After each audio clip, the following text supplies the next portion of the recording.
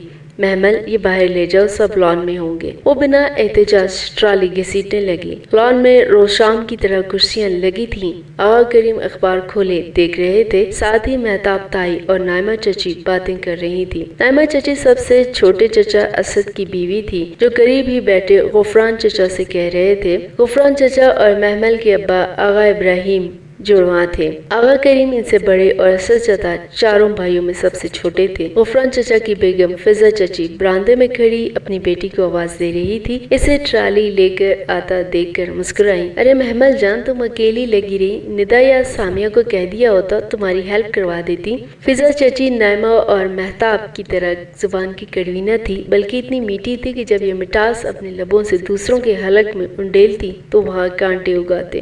It's okay, وہ بھی بس مسکرا کر ٹرے آگے لے گئی۔ اب کیا کہتی کہ ندا اور سامیہ نے پہلے کون سے کام کیے تھے جو اب کرتی؟ اگر وہ نہیں بلاتی تو وہ فوراً چلی آتی، ایک دو چیزیں پکڑاتی، چولہا جلاتی، باتیں بگاڑتی اور پھر آستہ سے کھسک جاتی۔ اس کے بعد لان میں فضا چچی سب کو ایک ایک چیز، یہ چکے میری سامیہ نے بنائی ہے اور میری ندا کے ہاتھ میں تو بہت ذائقہ ہے، کہہ کر پیش کرتی۔ اس میں مہتاب تائی ان کی تعریف تو نہ کرتی، مگر مسرت اور محمل کو کاہلی کے وہ تانے ملتے کہ سارے فساد سے بچنے کو محمل نے کبھی ان دونوں کو بلانے کی غلطی نہ کی تھی، مگر فضا چچی کی میٹھی زبان ہی تھی کہ نہ وہ کبھی ان کو پلٹ کر جواب دے سکی، نہ ہی کچھ جتا سکی تھی، وہ موقع ہی نہ دیتی تھی۔ لاؤ جلدی کرو، دونوں ماں بیٹی لگتی ہیں، پھر بھی گھنٹہ لگ جاتا ہے۔ تائی آپ کیوں ملازمہ نہیں رکھ لیتی؟ کم از کم آپ کو ہم بیٹی پہ چلانا تو نہ پڑے گا۔ وہ تیزی سے کہہ کر ٹرالی وہیں چھوڑے واپس چلی گئی۔ سب باتیں چھوڑ کر ادھر ادھر دیکھنے لگے۔ احسان کرنے کا زمانہ ہی نہیں رہا۔ تائی نے ٹرالی اپنی طرف کھینچی۔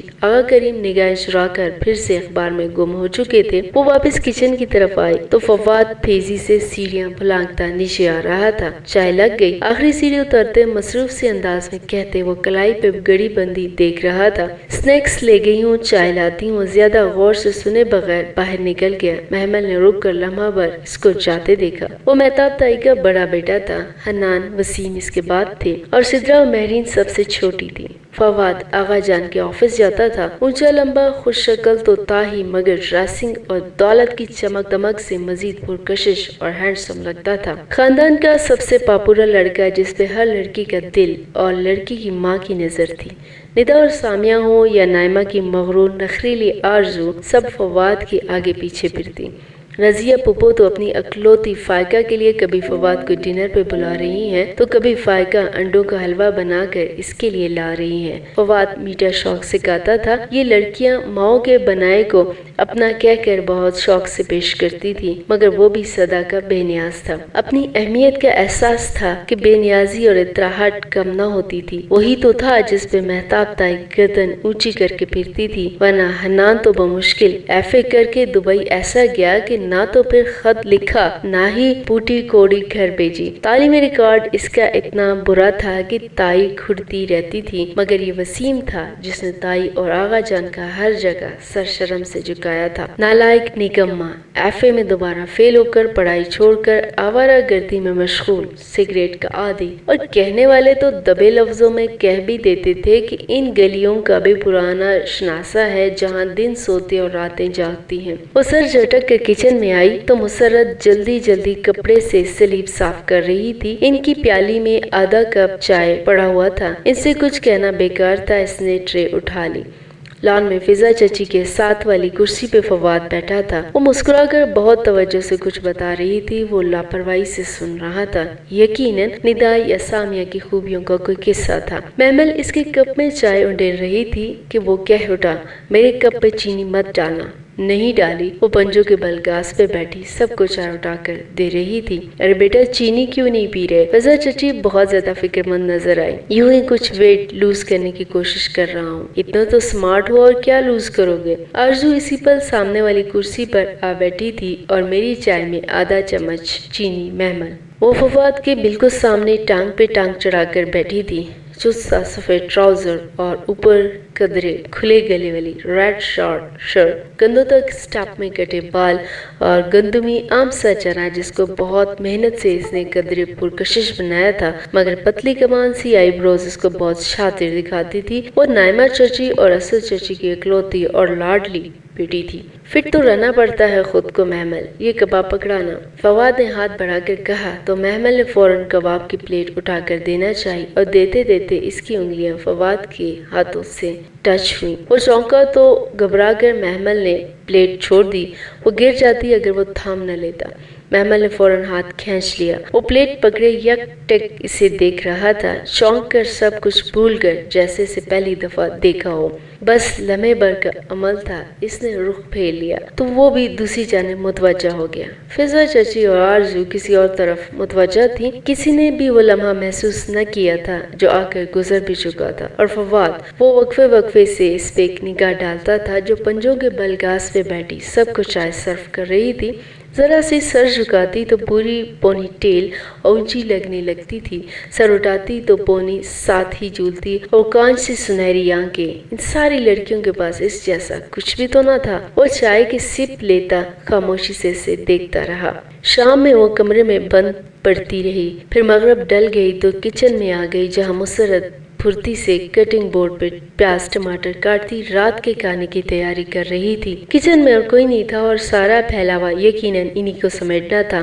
اماں، یہ تائی اماں، یہ چاچیوں میں سے کوئی کھانے کی ذمہ داری کیوں نہیں لیتا؟ ہمیشہ آپ ہی کیوں بناتی ہیں؟ اور یہ سب دیکھ کر ہول گئی تھی۔ تو ہمارا گھر ہے بیٹا، اس میں کروں تو کیا ہو جائے گا؟ اب تھکتی نہیں ہے ان کی خدمت کرتے کرتے؟ نہیں، تھکن کیسی؟ اور اب جھک کر چولہا جلا رہی تھی۔ اچھا بتائیں کیا بنانا ہے، میں کچھ کرا دوں؟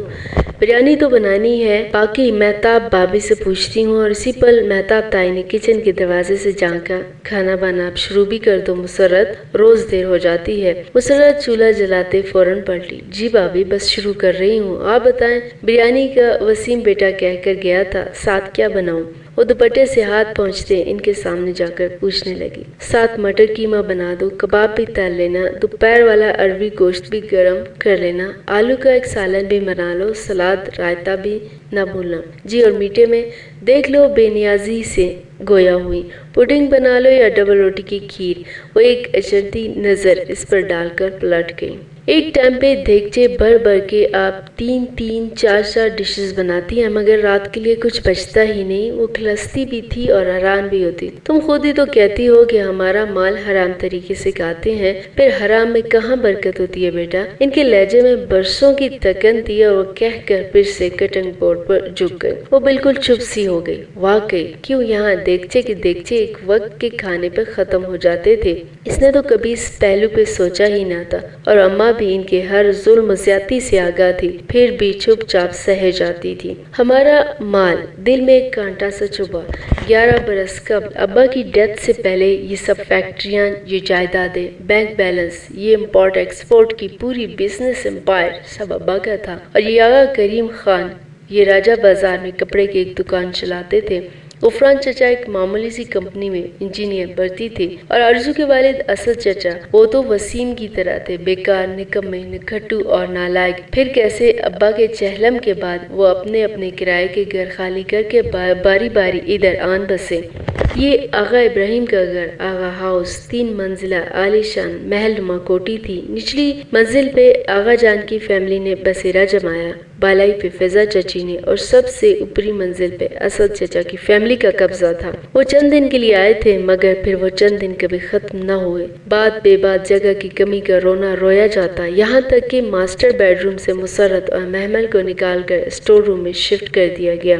وہ اس وقت چھوٹی تھی، شاید 9-10 برس کی، مگر جیسے جیسے شعور کی منزلیں پار کی تو اندر ہی اندر لاوا پکتا رہا۔ اب تو عرصہ ہوا اس نے دبنا چھوڑ دیا تھا۔ گھر کے مردوں کے سامنے تو خیر وہ زبان بند ہی رکھتی، مگر تائی چچیوں سے برابر کم تھی، اور کزن تو کسی کاتے میں نہ تھی، لیکن اس زبان چلانے کے باعث اس پہ سختیاں بڑھتی گئیں۔ وہ محض زبان سے جواب دے سکتی تھی، مگر تائی اماں وغیرہ دوسرے حربے بھی استعمال کرتے۔ جب سے اس نے اپنی ذاتی جیب خرچ کے لیے ایک دوست کے والد کی اکیڈمی میں ٹیوشنز دینی شروع کی تھی، اس کو گھر واپسی میں دیر ہو جاتی، اور نتیجتاً یا قصداً اس کے لیے دوپہر کا کھانا نہ رکھا جاتا۔ ایک دفعہ اماں ایک روٹی اور سالن کی پلیٹ بچا کر کمرے میں لے گئی، مگر تائی مہتاب کی نگاہ پڑ ہی گئی اور گھر میں بونچال ہی آ گیا۔ وہ باتیں سنائی مسرت کو، ایسے چوری کے الزامات اور عقابات سے نوازا کہ مسرت پھر کبھی اس کے لیے کچھ بچا کر کمرے میں نہ رکھ سکی۔ شاید تائی یہ سب اس لیے کرتی تھی تاکہ وہ ٹیوشن چھوڑ دے، اور جو 1500 روپیہ اسے ٹیوشن سے ملتا ہے وہ اسے نہ ملے۔ ٹیوشن کی اجازت بھی تو کتنی منتوں سے اسے ملی تھی۔ جب سب کے سامنے ہی اس نے پوچھ لیا تو شروع میں سب ہی اکڑ گئے، لیکن اس کا فکرہ ٹھیک ہے، آج 1 تاریخ ہے، لائیے آغا جان میری پاکٹ منی نکالیے، مگر وہ اتنی ہو جتنی سدرا اور مہرین باجی کو ملتی ہے، کیونکہ اگر مجھے پاکٹ منی نہ ملی تو میں سدرا اور مہرین کے ہر اچھے اور مہنگے جوڑے کو آگ لگا دوں گی۔ اور پہلی دفعہ اتنی جنونی ہو کر بولی تھی کہ مزید 10 منٹ کی بحث کے بعد اسے اجازت مل ہی گئی۔ وہ ابھی جو اماں نے یاد دلایا کہ وہ لوگ اس کا مال کھاتے ہیں تو یہ سوچے بغیر نہ رہ سکی کہ کچھ ایسا ضرور ہے کہ آغا جان اس 20 سالہ لڑکی سے خائف ہے۔ اگر کبھی جو اپنا حصہ مانگنے کھڑی ہو جائے تو کیا ان کا کیس اتنا کمزور ہے کہ وہ عدالت کا فیصلہ اپنے حق میں نہ کرا سکیں گے، اور انہیں ہر چیز محمل کے حوالے کرنا پڑے گی؟ اور کیا وہ 20 سالہ لڑکی اتنی باہمت ہے کہ وہ ان سب کو،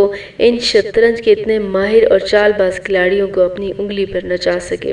جواب ایک زوردار نہیں تھا۔ وہ کبھی بھی ان کے خلاف اٹھ کھڑی نہیں ہو سکتی تھی، لیکن اگر کبھی اس کے ہاتھ ان کی کوئی کمزوری لگ جائے، کوئی دکھتی رگ جسے دبا کر وہ اپنے سارے حساب چلتا کر سکے تو کتنا مزہ آئے، مگر ایسی کیا دکھتی رگ ہو سکتی ہے ان کی؟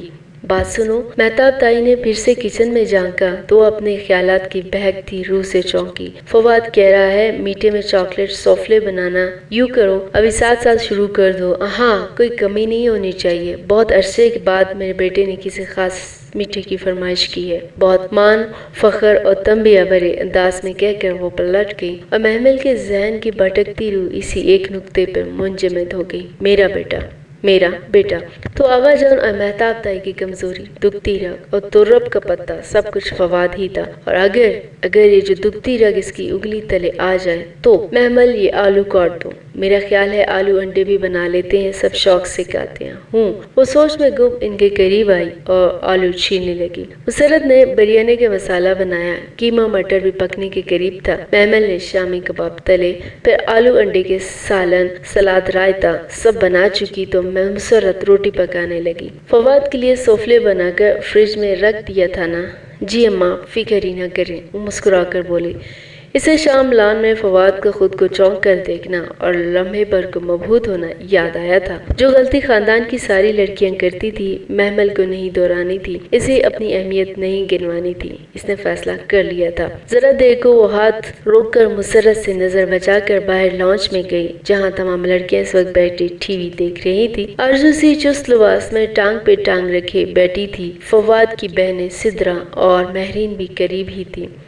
سدرا 24 برس کی بہت عام شکل کی لڑکی تھی۔ اس کمی کو پورا کرنے کے لیے خوب سارا میک اپ اور جویلری گھر میں بھی زیب تن کی رہتی۔ سیاہ بالوں میں گولڈن اسٹرکنگ بھی کروا رکھی تھی، پھر بھی زیادہ فرق نہ پڑا تھا۔ 23 سالہ مہرین کا البتہ قد چھوٹا تھا، کافی چھوٹا، اور بال بے حد گنگریالے۔ وہ سارا دن اپنے بال سیدھے کرنے یا قد لمبا کرنے کے ٹوٹکے آزماتی رہتی۔ نقش اس کے سدرا کی نسبت بہتر تھے۔ فضا چچی کی ندا اور سامیہ میں سے ندا بڑی تھی اور سامیہ چھوٹی، مگر سامیہ اپنے بے حد لمبے قد کے باعث بڑی لگتی تھی۔ مہرین اس سے اسی باعث خار کھاتی اور سامیہ بھی ماں کی طرح میٹھی میٹھی باتوں میں سارا دن مہرین کو مزید احساس لاتی رہتی۔ ندا کی شکل ذرا اچھی تھی، سانولی رنگت اور بڑی بڑی آنکھیں اسے قدرے ممتاز بناتی تھی اور تبھی آرزو اس کو سخت ناپسند کرتی تھی۔ شاید وہ جانتی تھی کہ فواد کے لیے اس کے مقابلے پہ سامیہ کمزور، جبکہ ندا ایک مضبوط امیدوار تھی۔ فواد کی بہنیں سدرا اور مہرین تو بی اے کر کے ہی پڑھائی چھوڑ چکی تھی، جبکہ 22 سالہ سامیہ، 23 سالہ ندا بی اے کرنے کالج اور 23 سالہ آرزو ماسٹرز کے لیے یونیورسٹی جاتی تھی۔ آرزو مر کے پاس ہونے والوں میں سے تھی۔ اس کے یونیورسٹی پہنچ جانے کی سب سے بڑی وجہ آغا جان کی سفارشیں تھی۔ یہ سفارشیں سدرا اور مہرین کے وقت بھی کام آ جاتی اگر جو انہیں پڑھنے کا رتی بھر بھی شوق ہوتا۔ بات سنیں، اس نے بظاہر عجلت میں سب کو مخاطب کیا۔ رات کا آنے کے لیے سوفلے بنانا ہے، آپ لوگوں میں سے کوئی ہیلپ کرائے گا؟ نہیں۔ آرزو نے ریموٹ سے چینل بدلتے اسے دیکھنا بھی گوارا نہیں کیا۔ ندا اپنے ناخنوں پر سے کیوٹکس کھرچ رہی تھی۔ لمبی سی سامیہ فوراً فون کی طرف متوجہ ہو گئی۔ مہری نے چہرے کے آگے رسالہ کر لیا اور سدرا بہت انہماک سے اسی وقت ٹی وی دیکھنے لگی۔ چلیں فائل، وہ واپس کچن میں آ گئی۔ ڈائننگ ہال میں روز کی طرح کھانا کھایا گیا۔ محمل ہمیشہ کی طرح سب سے آخری کرسی پہ موجود تھی، جو آغا جان کی سربراہی کرسی کے بالکل سیدھ میں تھی۔ مسرت ادھر ادھر چیزیں پکڑاتی پھر رہی تھی۔ میٹھا لے آؤ۔ کھانا ختم ہوا تو مہتاب تائی نے محمل کے اشارہ کر کے کہا۔ مسرت ابھی جھوٹے برتن اٹھا کر کچن کی طرف گئی تھی۔ میٹھا تو آج نہیں بنا؟ وہ بہت اطمینان سے باواز بلند بولی تو سب چونک کر اسے دیکھنے لگے، مگر فواد نے الجھ کر ماں کو دیکھا۔ میں نے کہا تھا کہ چاکلیٹ سوفلے بنانا ہے۔ جی مگر آپ کا چاکلیٹ سوفلے نہیں بنا۔ محمل، یہ کیا بدتمیزی ہے؟ تائی امی نے گھر کا بدتمیزی؟ فواد بھائی آپ یہ کھانے کی ڈشز گنے، بریانی، مٹر قیمہ، اروی گوشت، آلو، کباب، سلاد، رائتا، ذرا گن کر دیکھیں، یہ سب اماں نے اکیلے بنایا ہے۔ میرے ایگزامز ہو رہے ہیں، میرے پاس وقت نہیں تھا کہ بناتی، اور آپ کی ان بہنوں سے کہاں بھی فواد بھائی کے لیے سوفلے بنانا ہے، ہیلپ کروا دو، مگر سب نے انکار کر دیا۔ اب اتنا سب کرنا اور اوپر سے میٹھا بنانا ہمارے بس سے باہر تھا۔ سوری، میں کل بنا دوں گی، یا اگر میری ماں کی تھکن سے بڑھ کر آپ کو اپنا ٹیسٹ عزیز ہے تو میں انہیں کہہ دیتی ہوں۔ اماں، اماں، اس نے آواز لگائی، اور جہاں لڑکیاں بے چینی سے پہلو بدل رہی تھی، مہتاب تائی کچھ سخت سنانے ہی لگی تھی۔ وہ کہہ اٹھا، نہیں، اٹس اوکے، میں نے خیال نہیں کیا کہ تمہارے ایگزامز ہیں۔ اور ممی، اس نے ماں کو تنبیہ نگاہوں سے دیکھا، کچن کا کام صرف محمل اور مسرت چچی کی ذمہ داری نہیں ہے، ان ساری نوابزادیوں کو بھی کہا کریں، ہاتھ تو بٹا سکتی ہیں۔ ہاں تو کرتی ہیں یہ۔ ہاں ٹھیک ہے۔ آغا جان نے نیپکن سے ہاتھ صاف کرتے بات ختم کرنا چاہی۔ جوان بیٹا جو ان سے اونچا تھا، اس کی بات کے آگے انہیں اپنی بات کمزور لگ رہی تھی۔ مہتاب تائی پہلو بدل کر رہ گئی۔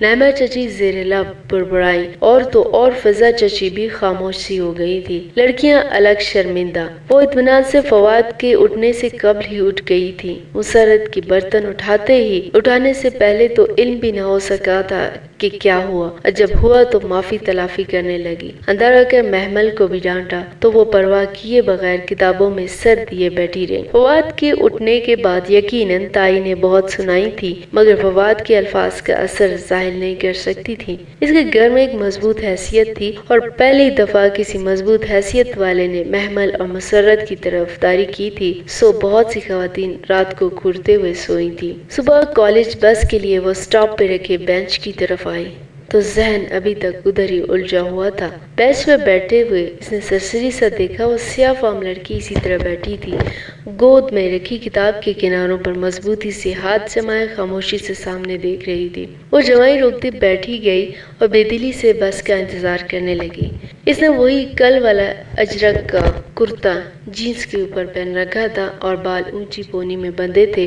سوچ وہیں فواد کے ارد گرد گھوم رہی تھی۔ صبح وہ جلدی نکلتی تھی، تب تک وہ نیچے نہیں آیا ہوتا تھا۔ اس کا کمرہ دوسری منزل پہ تھا، جو تھی تو وہ فرانس چچا فضا چچی کی اماج کا، مگر وہ کنارے والا کمرہ فواد کا پسندیدہ تھا، سو وہ اس کو عرصہ پہلے الاٹ کر دیا گیا تھا۔ فضا چچی کی 2 بیٹیاں اور ایک بیٹا حسن ہی تھے، سو وہ کمرہ ان کی ضرورت سے زائد تھا، اور یہ تو محمل کا دل ہی جانتا تھا کہ وہ کمرہ تو ابا نے بنوایا ہی اس کے لیے تھا، مگر سیاہ فام لڑکی اسی خاموشی سے سامنے دیکھ رہی تھی۔ وہ بور ہونے لگی تو ادھر ادھر گردن گھمائی۔ سیاہ کتاب دیکھ کر کل کا واقعہ یاد آیا۔ یہ کتاب کب ملی تھی آپ کو؟ بغیر تہمید کے اچانک سوال۔ اس لڑکی نے اطمینان سے گردن اس کی طرف موڑی۔ 2 سال پہلے۔ یہ کس نے آپ کے لیے خصوصاً چھوڑی تھی؟ ہے کوئی؟ وہ ذرا سا مسکرائی، موٹی آنکھوں کی چمک بڑھ گئی۔ آپ کو اچھا لگتا ہے وہ؟ اس نے غور سے اس چمک کو دیکھ کر کہا، بہت زیادہ۔ آپ اسے کیسے جانتی ہیں؟ میرا مطلب ہے یہ تو صدیوں پرانی کتاب ہے۔ بس میں جانتی ہوں۔ اور یہ کتاب کیا آپ کو آپ کا ماضی، حال اور مستقبل کیسے دکھاتی ہے؟ اس میں سب لکھا ہے، گزرے واقعات اور جو میرے ساتھ پیش آنے والا ہے اور مجھے ایسے موقع پر کیا کرنا ہے، سب لکھا ہے۔ محمل کا دل زور سے دھڑکا۔ وہ سیاہ فام لڑکی سے بہت عجیب بات بتا رہی تھی، جانی کیسی پراسرار بیت بری کتاب تھی وہ۔ آپ کو اس سے کتنا فائدہ ہوتا ہے؟ جتنا تمہاری سوچ سے بھی اوپر ہے۔ پھر آپ کے تو بہت مزے ہوں گے، آپ اس کو پڑھ کر سب کچھ جان جاتی ہوں گی۔ ہاں، مگر اس میں کچھ عمل ہے، پہلے وہ پرفارم کرنے ہوں گے، پھر ہر چیز ویسے ہی ہوتی ہے جیسے اس میں لکھا آتا ہے۔ عملیات۔ وہ چونکی، اندر کوئی الارم سا بجا۔ یہ تو کوئی سفر علم کی ماہر بیٹھی تھی، اس سے ذرا احتیاط برتنا چاہیے۔ ہاں، سیاہ فام لڑکی مسکرائی۔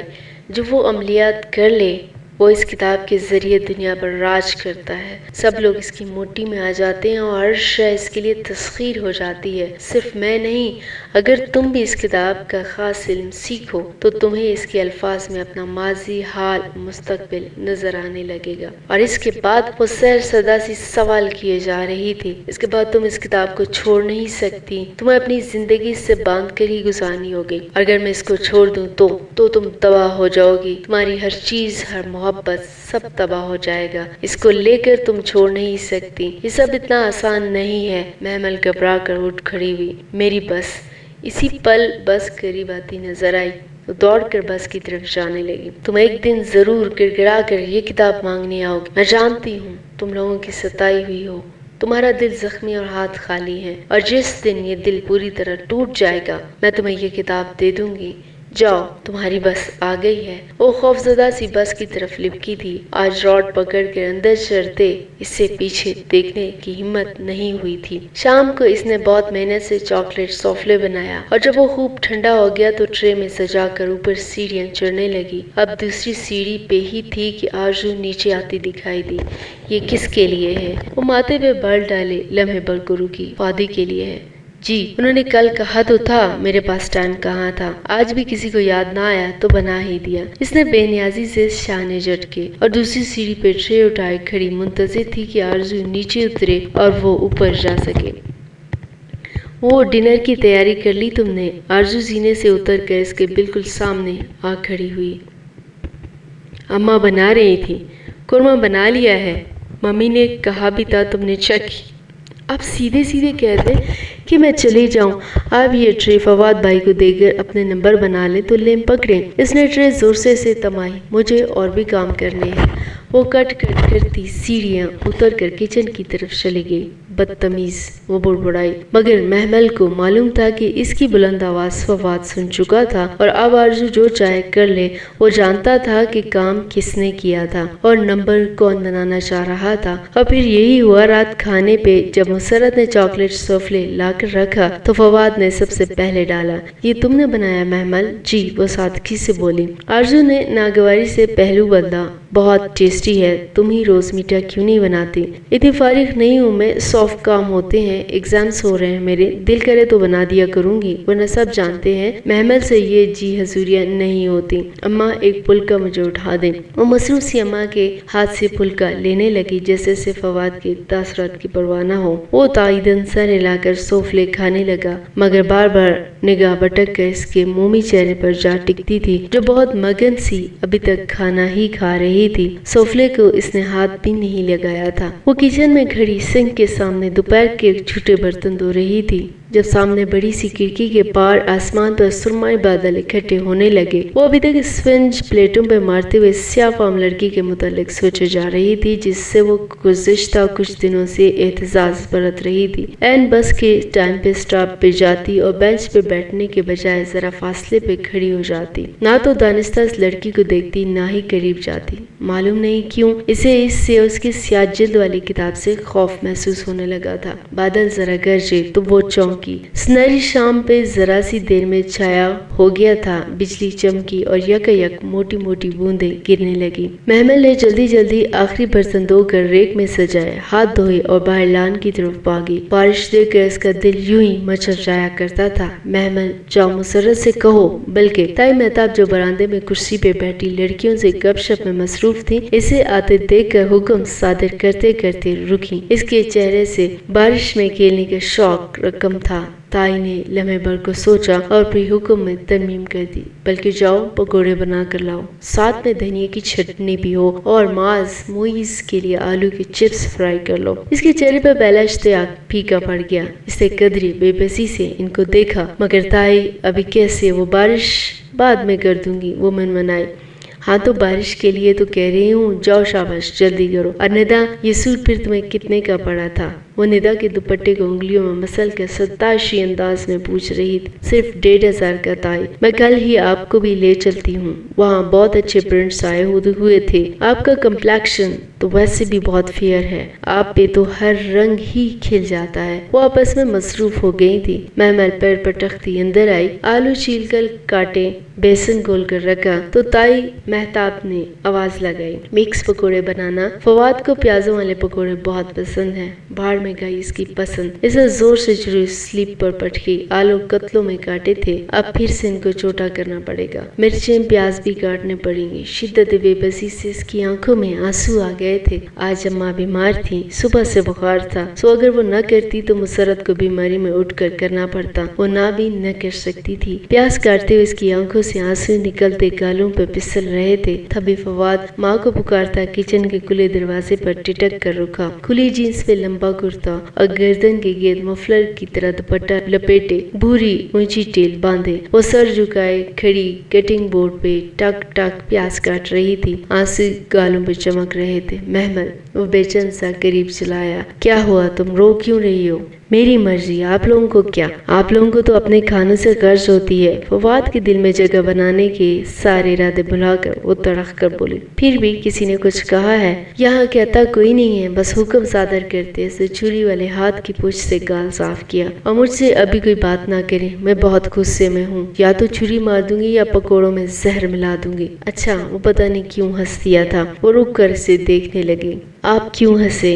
کچھ نہیں، خیر بناؤ پکوڑے اور مکس والے بنانا. وہ اپنی پسند بتا کر لمبے لمبے ڈھاک برتا باہر نکل گیا. اس کے آنسو پھر سے بہنے لگے. جانے کس بھول پن میں وہ یہ سوچ بیٹھی تھی کہ اگر وہ اس کی مٹھی میں آ گیا تو اس نے نفی میں سر جھٹکا۔ وہ سب ایک جیسے تھے، بے حس، خود غرض، مطلبی، اور جب تک پکوڑے بنے بارش ہلکی ہو چکی تھی۔ وہ سب لڑکے لڑکیاں برآمدے میں بیٹھے 2 منٹ میں ہی پکوڑے چٹ کر گئے تھے۔ اب حسن سب کو لانگ ڈرائیو پہ لے جانے کا پلان بنا رہا تھا۔ تم لوگ بھی کیا یاد کرو گے، کس سخی سے پالا پڑا تھا۔ وہ ٹانگ پہ ٹانگ رکھے بیٹھا تھا اور فرضی کالر جاڑ کر کہہ رہا تھا۔ حسن فضا چچی کا بیٹا اور ندا سامیہ کا بھائی تھا۔ شکل میں ندا سے مشابہ تھا، بڑی بڑی پرکشش آنکھیں اور سانولی رگت، البتہ عادتوں میں وہ قدرے مختلف تھا۔ اس نے فضا کی میٹھی زبان تو مستعار لی تھی مگر کڑوا دل نہیں لیا تھا۔ وہ گھر کا فائد فرد تھا جو دل کا بھی اچھا تھا، نرم کو، صاف دل اور ہینڈسم۔ ابھی وہ آفس سے آیا تھا اور کوٹ کرسی کے پیچھے ٹکائے آستین فولڈ کیے بیٹھا تھا۔ وہ تھکن کے باوجود سب کو آؤٹنگ پہ لے جانے کی دعوت دے رہا تھا۔ کون چلے گا؟ سامیہ بلند آواز میں پوچھنے لگی تو محمل بھی دل میں مچلتی خواہش کے باعث قریب آ گئی۔ میں بھی چلوں گی۔ سب نے رک کر اسے دیکھا، کندھے پر پرس لٹکائے، بالوں کو ایک سٹائل سے بینڈ میں جکڑتی آرزو نے جو اندر سے باہر آ رہی تھی قدرے ناگواری سے اسے دیکھا۔ ان کو بھی یہ شوق ستانے لگے ہیں۔ اور پھر سب ہی ساتھ ساتھ بولنے لگے، تمہاری جگہ نہیں بنے گی، ہم پابا کی ہائی ایس لے کر جا رہے ہیں، سب کی سیٹیں پوری ہیں، تم باہر جا کر کیا کرو گے؟ سدرا تمسخرانہ ہنسی۔ مہتاب تائی کی فوٹو کاپی۔ بیٹا جان آپ کے تو ایگزام ہو رہے ہیں۔ فضا چچی بہت فکر مندی اور پیار سے اسے دیکھ کر کہہ رہی تھی، خوب دل لگا کر پڑھو، آپ نے بہت اچھے مارکس لینے ہیں، جاؤ شاباش۔ کورس کم از کم 2 دفعہ ضرور ریوائز کرنا، ابھی شروع کرو گے تو رات تک پورا ہوگا۔ تائی مہتاب میں فضا چچی کی بات ختم ہونے کا انتظار کیا، پھر تیزی سے بولی، نہ تم نے باہر کے جا کر کرنا کیا ہے؟ رات کا کھانا کون بنائے گا؟ ماں الگ ڈرامے کر کے بستر پہ پڑی ہے، کوئی پوچھنے والا ہے؟ ان کو بس مفت کی روٹیاں توڑے جاتے ہیں۔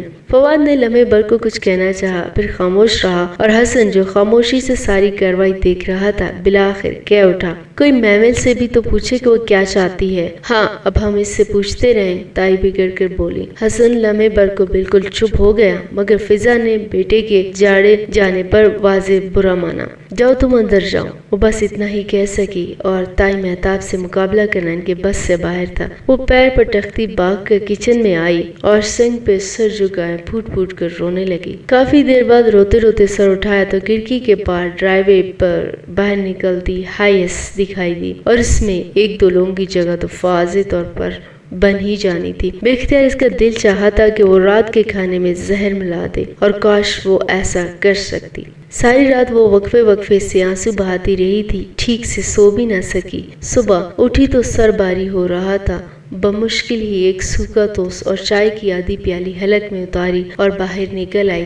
اسٹاپ پہ معمول کی ٹھنڈی صبح اتری تھی۔ بینچ پہ وہ سیاہ فام لڑکی ویسے ہی بیٹھی خاموشی سے سیدھ میں دیکھ رہی تھی۔ گود میں سیاہ جلد والی کتاب رکھی تھی اور اس کے سیاہ ہاتھ کتاب کے کناروں پہ مضبوطی سے جمے تھے۔ آج وہ قدرے تھکی پشمزدہ تھی، سوچا کہ بینچ پہ بیٹھ ہی گئی، 10 منٹ ہی کاٹنے تھے تو اتنا کیا احساس برتنا۔ سیاہ فام لڑکی نے ذرا سی گردن اس کی جانب موڑ لی۔ رات کو ٹھیک سے سوئی نہیں، بس ایسے ہی، اور دوسری جانب دیکھنے لگی۔ سامنے سڑک خالی تھی، دوسری طرف اکا دکا لوگ بس کے منتظر ٹہل رہے تھے۔ لوگوں کی ستائی ہوئی ہو؟ اس نے چونک کر اسے دیکھا۔ آپ کیسے کہہ سکتی ہیں؟ محتاط انداز میں پوچھا۔ تمہارے چہرے پر لکھا ہے، تمہارا دل غمگین اور روح بوجھل ہے، تم تکلیف میں ہو اور لوگوں کی باتیں تم سے برداشت نہیں ہوتی ہے نا؟ معلوم نہیں، اس نے بظاہر لاپرواہی سے شانے اچکائے، البتہ اندر دل زور زور سے دھڑکا تھا۔ اور تم مستقبل کے بارے میں خوفزدہ اور ماضی کے بارے میں غمگین ہو شاید اس کے وہ واضح الفاظ پہ چونکی تھی، بے اختیاری لبوں سے پھسلا تھا۔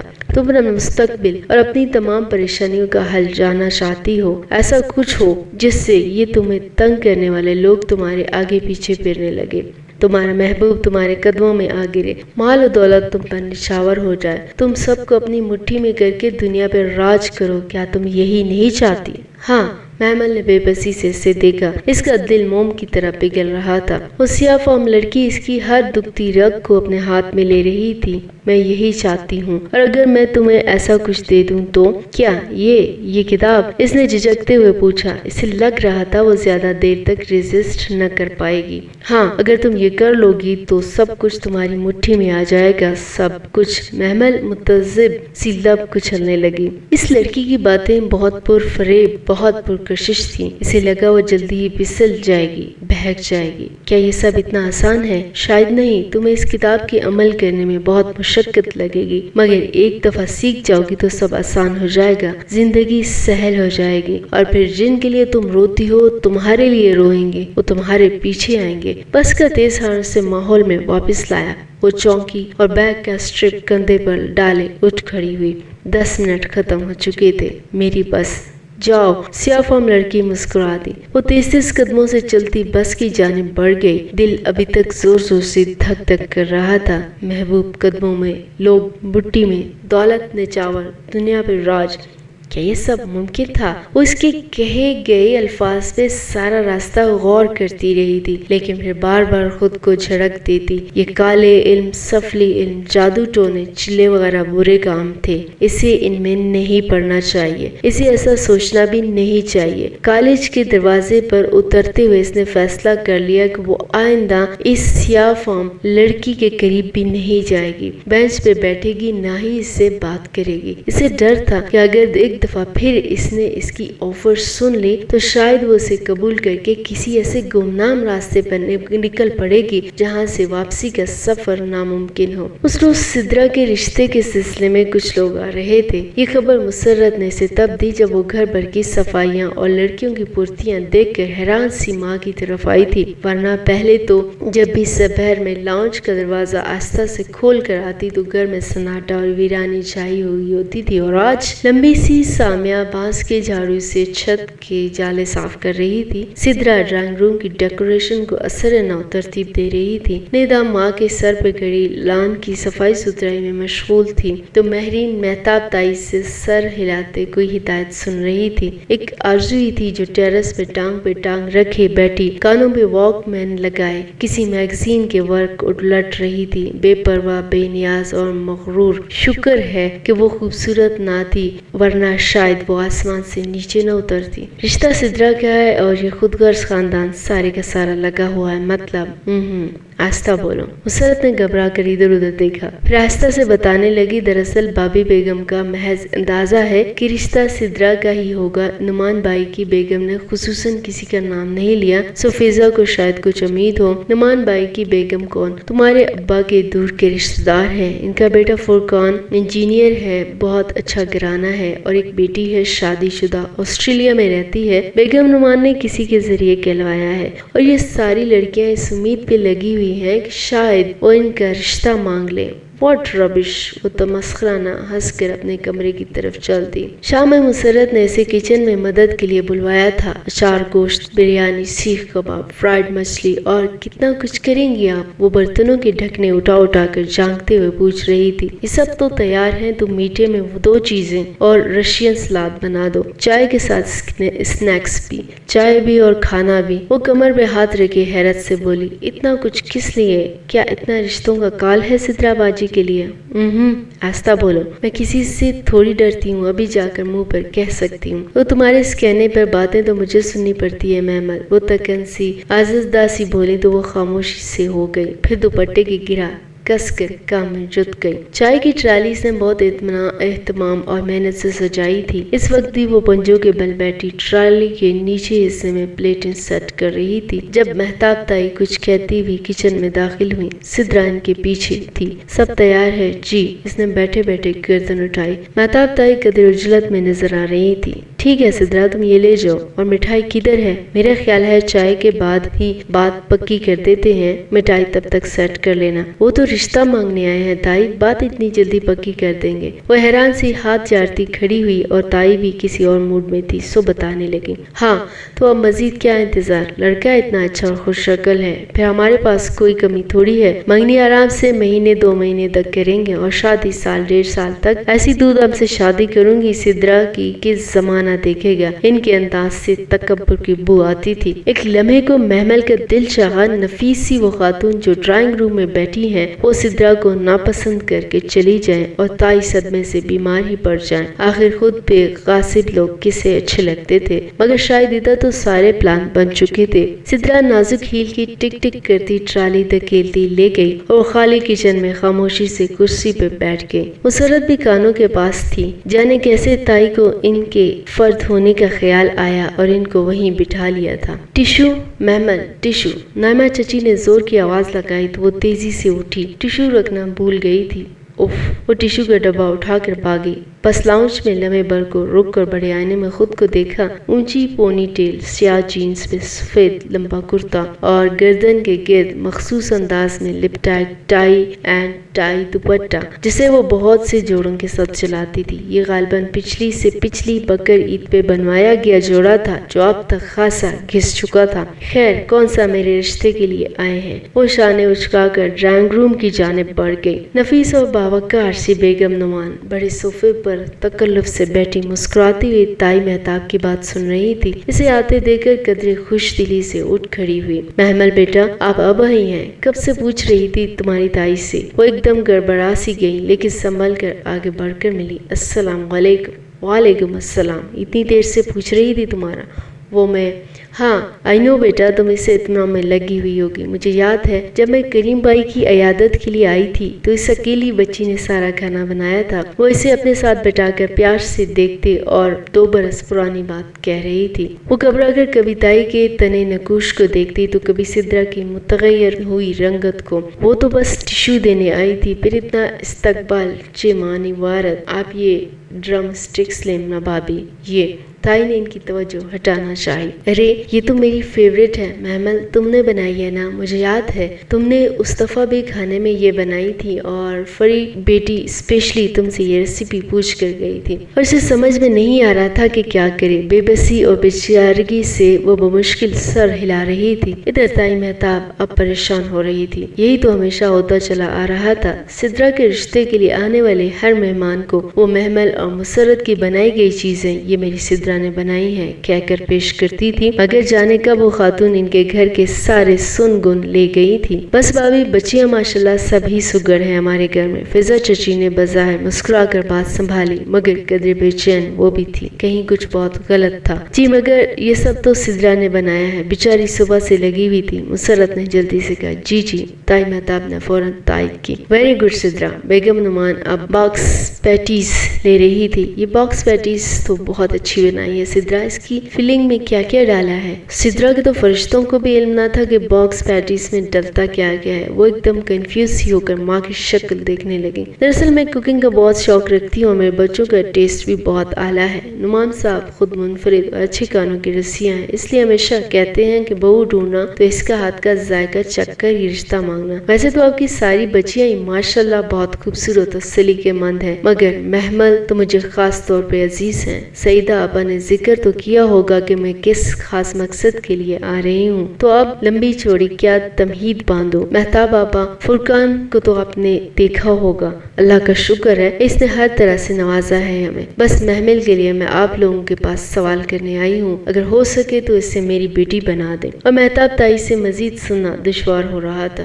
محمل تم اندر جاؤ، انہوں نے خود کو بمشکل نارمل رکھتے ہوئے اشارہ کیا تو وہ جو حد تک بیٹی سن رہی تھی تیزی سے باہر نکل گئی۔ پیچھے کیا باتیں ہوئی، کس نے کیا کہا، کب ان خاتون کو کھانا کھلائے بغیر رخصت کر دیا گیا اور تائی کے بند کمرے میں سارے بڑوں کی کیا گفتگو ہوئی، ہر وہ شے سے دور اپنے کمروں میں کان لپیٹے پڑی رہی۔ اس کا دل کچھ بھی کرنے کو نہیں چاہ رہا تھا۔ عجیب سی کیفیت تھی، جیسے بند غار میں روشنی اور ہوا کا کوئی دروازہ کھل گیا ہو۔ بے کیف اور روکھی پھیکی زندگی میں ایک دم سے بہت خوشگوار اور سرسبز موڑ آیا تھا۔ امیدیں پھر سے زندہ ہو گئی تھی اور اسے لگ رہا تھا کہ ایک نئی زندگی بائیں پھیلائے اس کے استقبال میں کھڑی ہے۔ انجینئر خوش شکل فرقان، ماں باپ کا اکلوتا بیٹا، اچھے کانوں کا شوقین، اس کے لب آپ ہی آپ مسکرانے لگے تھے۔